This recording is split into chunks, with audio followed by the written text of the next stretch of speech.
Hi everybody, it's Ginger. I'm going to go through Judges chapter 3 with you.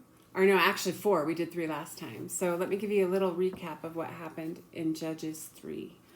The first judge is presented to us. This is Othniel.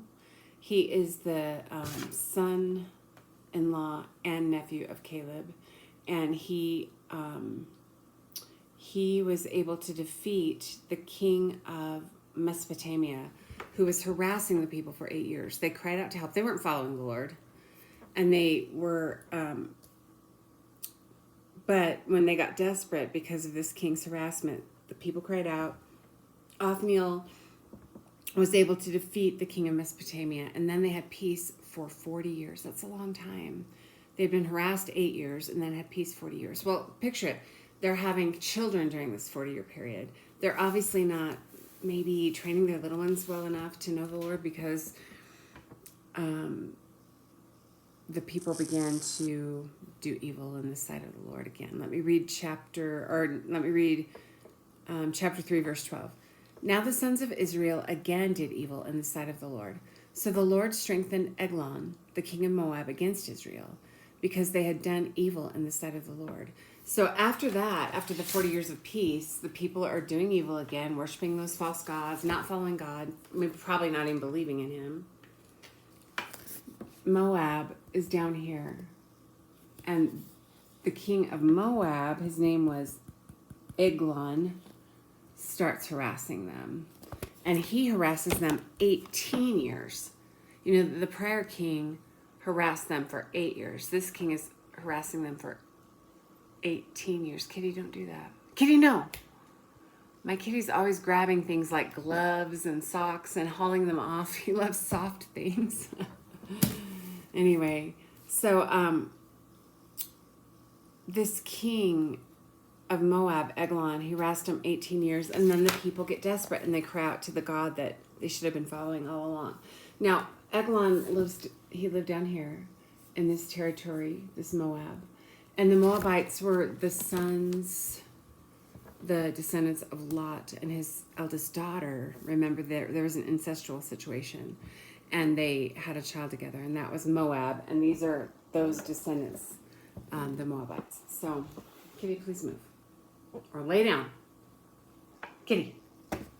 So anyway, so this is when Ehud, who's fascinating, he tricks the king of Moab, Eglon, and stabs him, remember, in the belly. And he's a fat man, and the sword is swallowed up by his fat, and he's able to escape while the guys are waiting for the king, thinking that he relieved himself. And they're just waiting for him to go to the bathroom, right? And so, anyway, and then he leads his men to take out the Moabites. They kill him. So it's a long story, but you can review that if you want to. But I should have read the last verse of chapter 3, because there was one more judge in chapter 3, but I stopped a verse short of finishing the book. We don't know much about this third judge at all. The only thing the Bible tells us is in verse 31 at the end of chapter 3. And this judge, so we have Othniel, Ehud, and this is Shamgar. Okay, after him came Shamgar, the son of Anath, who struck down 600 Philistines with an ox goad, and he also saved Israel. Now, I didn't look up who Anath was. I guess I should do that. But anyway, maybe I could catch up on that next time. But we don't know much. Stop it, Kitty. We don't know much about Shamgar, except that he took out these 600 Philistines with an ox goad. You know, an ox goad is what you would stand behind oxen with in the field and kind of gouge them so they'd keep going. And anyway, it's fascinating. Now, there might be other historical resources that talk about Shamgar. You know, sometimes you can learn more from other historical resources, and they're not the Word of God, but they might or might not be accurate. But anyway, I don't really know of any other writings about Shamgar, but maybe there are some. Okay, so Kitty, he was clawing me. He doesn't normally do that. I don't know if he's mad that I'm talking to you guys or what. So anyway, he's off the table now. So anyway, so Shamgar, and we don't know how long this lasted. I mean, it sounds like one battle. I mean, was his time short. It might have been because at the beginning of the next chapter, it says, beginning with the first verse of chapter 4, then the sons of Israel again did evil in the sight of the Lord after Ehud died. So it sounds like maybe Shamgar, we might get from that Shamgar didn't have a long time of service as a judge. But of course they start doing evil again. You know, they had 40 years of peace, and during that time Ehud died and they start doing evil again. Okay, I'm going to keep reading. And the Lord sold them into the hand of Jabin, king of Canaan, who reigned in Hazor, and the commander of his army was Sisera, who lived in Harosheth Hagoyim. Okay, let me show you where Hazor is. Okay, here's your country of Israel here. It's a long country. And the Sea of Galilee is right up here. The Jordan River flows down here into the Dead Sea. Like in the last stories, we were way down here.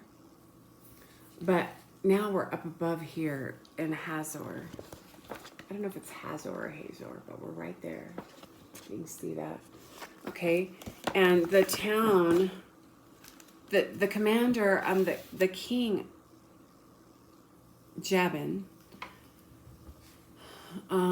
lives there, or he reigns there.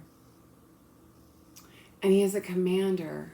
His commander is Sisera. I'm trying to find the town Sisera lives in, but it's not really showing it. Harosheth Hagoyim. I don't know. Anyway, maybe I could find it.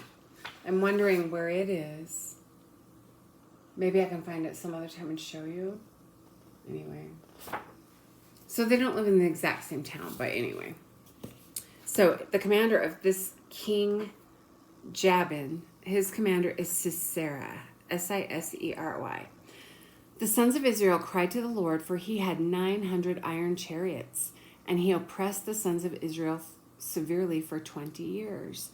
So do you see how the time that they're being oppressed keeps increasing? With the first king that they were delivered by Othniel from, harassed them for 7 years.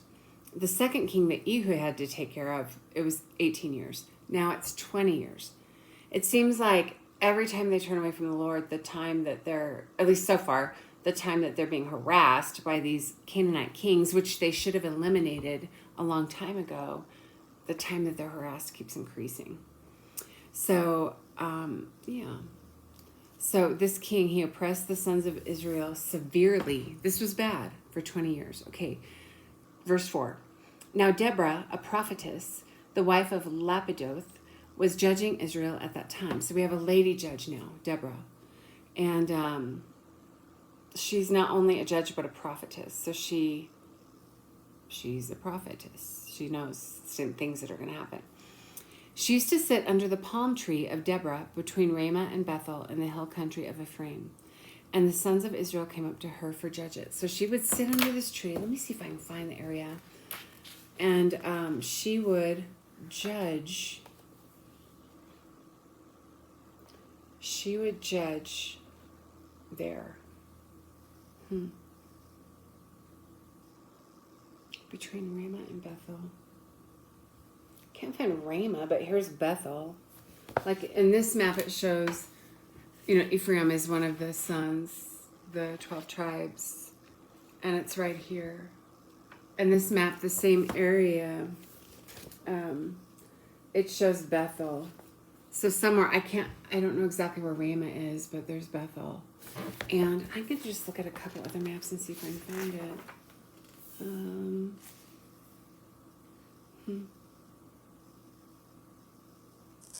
Well, Bethel.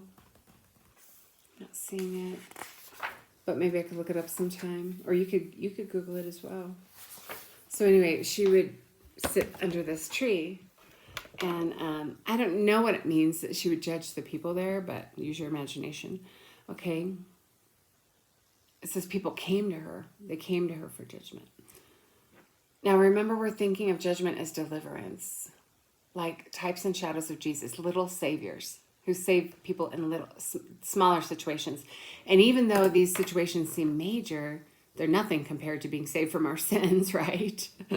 Okay, so verse 6. Now she sent and summoned Barak, the son of Abinoam, from Kadesh Naphtali, and said to him, Behold, the Lord God of Israel has commanded, Go and march to Mount Tabor, and take with you 10,000 men from the sons of Naphtali and from the sons of Zebulun. I will draw out to you Sisera. He's the leader of the military for the bad King Jabin. I will draw out to you Sisera, the commander of Jabin's army, with his chariots and his many troops to the river Kishon, and I will give him into your hand. Then Barak said to her, If you will go with me, then I will go. But if you will not go with me, I will not go.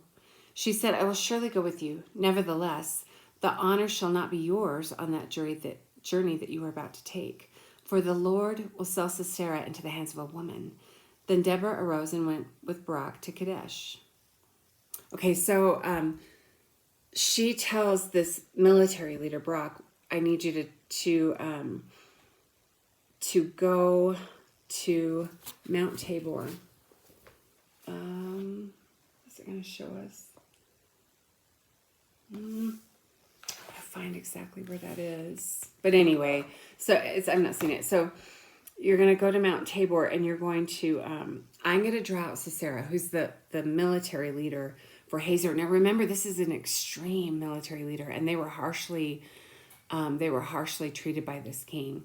So this military leader, he has 900 iron chariots. He's very mighty, and he's very well equipped.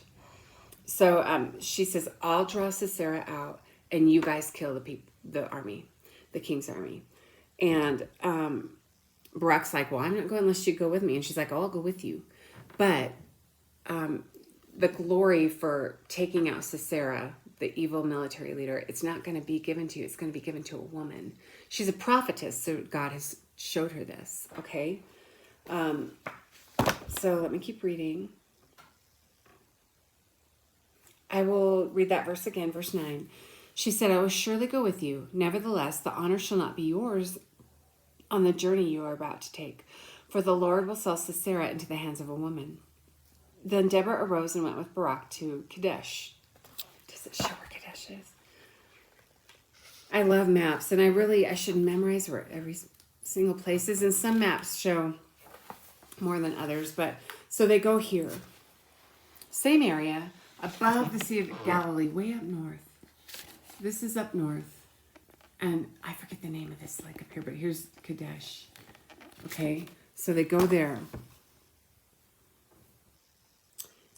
Okay, now Heber the Kenite had separated himself from the Kenites, from the sons of Hoab, the father-in-law of Moses, and had pitched his tent as far away as the oak in Zanananthim, which is near Kadesh, so near that area. So now we're talking about a different guy who's related to Moses' father-in-law, Heber. Now, then they told Sisera that Barak, the son of Aboam, had gone up to Mount Tabor. So Mount Tabor has to be in that area. But anyway, Sisera gets wind that Barak, Deborah's military leader, is up there. Okay, he gets word. Sisera called together all of his chariots, 900 iron chariots with their drivers, their men, and all the people who were with him, so his whole army, from Harosheth Hagoyim to the river Kishon. Deborah said to Barak, Arise, for this is the day in which the Lord has given Sisera into your hands. Behold, the Lord has gone up before you. So Barak went down from Mount Tabor with 10,000 men following him. The Lord routed Sisera and all his chariots and all his army with the edge of the sword before Barak, and Sisera alighted from his chariot and fled away on foot. But Barak pursued the chariots and his army as far as Harosheth Hagoyim, and all the army of Sisera fell by the edge of the sword. Not even one was left. So Barak and his people, God is guiding them. He guides Deborah to tell Barak what to do. And Sisera personally flees on foot. He gets out of there. But Barak takes out the whole army. Every one of them. Not even one person is left. Now Sisera fled away on foot to the tent of Jael, the wife of Heber the Kenite. This is Moses' father-in-law's relatives. For there was peace between Jabin, the king of Hazor, and the house of Heber the Kenite. So this person that was related to Moses' father-in-law, Heber the Kenite, he had made peace with this evil king, and Sisera. So Jabin and Sisera, the bad guys, made peace with Heber the Kenite. So this is someone they knew, okay? So he goes there thinking that this household, Heber and his household, will protect Sisera. So Sisera is escaping from, he's the only one left. Okay, Jael went out to meet Sisera. She's the wife of Heber, okay? Jael went out to meet Sisera and said to him, "Turn aside, my master, turn aside to me. Do not be afraid." And he turned aside to her and went into the tent, and she covered him with a rug. So they're in a tent, and she covers him with a rug. She's hiding him, supposedly. Remember, her husband is at peace with these evil rulers. So she's like, she leads him, she lures him into the tent under the guise that she's going to protect him, and she covers him up with a rug. He said to her, "Please give me a little water to drink, for I'm thirsty." So she opened a bottle of milk and gave him a drink and then covered him. You know what? I wrote a question in my Bible here. Why did she give him milk? And at some time I think I researched it. But now I'm a little fuzzy on why, or the theory of why she might have given him milk instead of water. I think to make him sleepy. I think, that thing about back in the day, drinking milk and having cookies before bed.